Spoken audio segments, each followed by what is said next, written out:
when I planned to go away to the wilderness.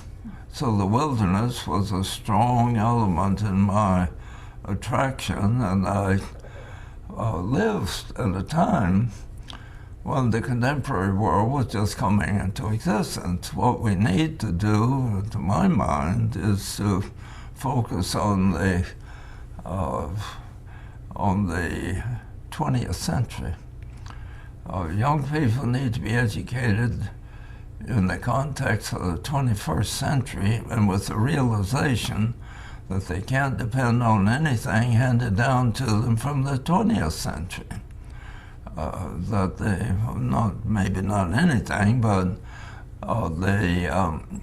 that most of the things that they will be handed down to them, and the norms that are being followed in their world are finished, over with. They're no more going to work. Like the petroleum, it's not going to work, it's over with.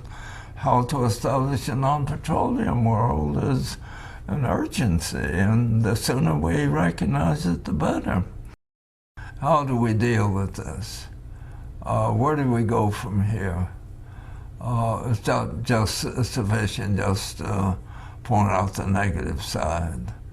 And I frequently say that the worst thing we can do is to start being negative about the future.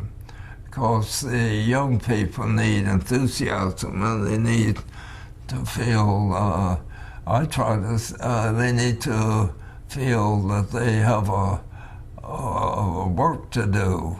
And I tell the younger people to forget about the 20th century. You're the 21st century, and you have to create a world yourselves, because the 20th century offers you little real guidance about how to run the planet or how to run the North American continent. That's something that is going to require new skills, new sensitivities, new ventures, new economics, new education, new legal system, new religious orientation. Based on a new story. Based on the new story. And what's the new story? The new story is simply the story of the universe, human, coming together in a single creative venture. So that we're not separate from the universe. That you're not separate from the universe. That you're integral with the universe. And the grandeur of the human is not in controlling the planet Earth, but it is in being integral with the planet Earth. Just as I say about the universe, that the human is more a mode of being of the universe rather than a separate being in the universe. So is the planet Earth. We are here for the universe. Science needs to function within a universe, or within a cosmology, that is, an understanding of the universe. If science thinks it is a cosmology, science will destroy the planet.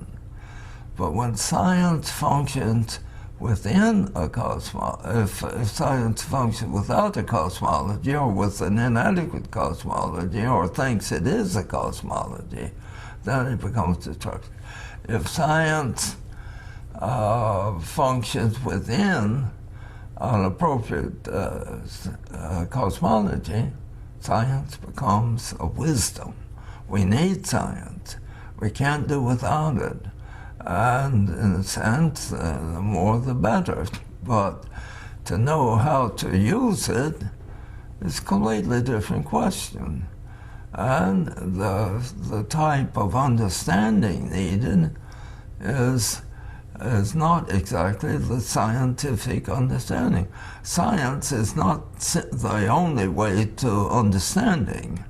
Science is very deficient and inadequate in certain aspects of understanding. That's really the problem that shows how deeply committed we are to our present fixation. It's difficult to challenge this belief because religion has, in a sense, lost its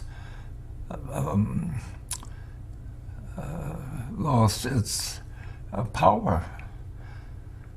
There's a certain amount of fundamentalism that is reasserting itself concerning a more religious determinism, but it's not exactly the religious issue that's the issue.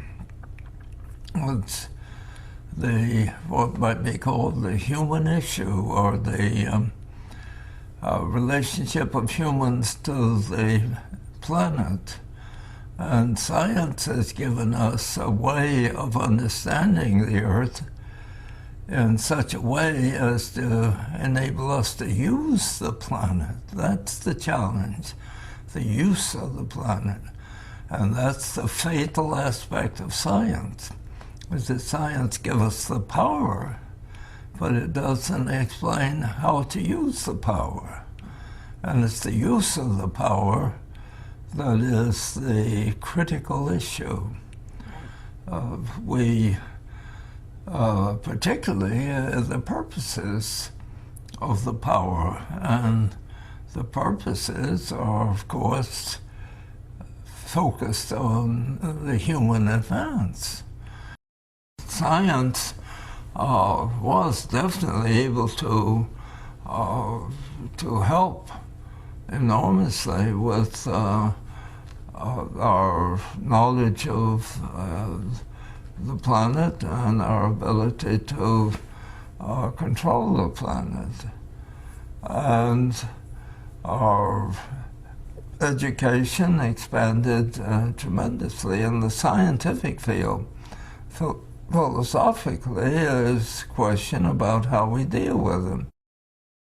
Well, in modern physics, the quantum theory and some of the other insights that science is having and the reflections that it's making are much more profound insights than existed at an earlier time out of the scientific experience. So we're having, you might say, we're having a cosmological experience inside of science.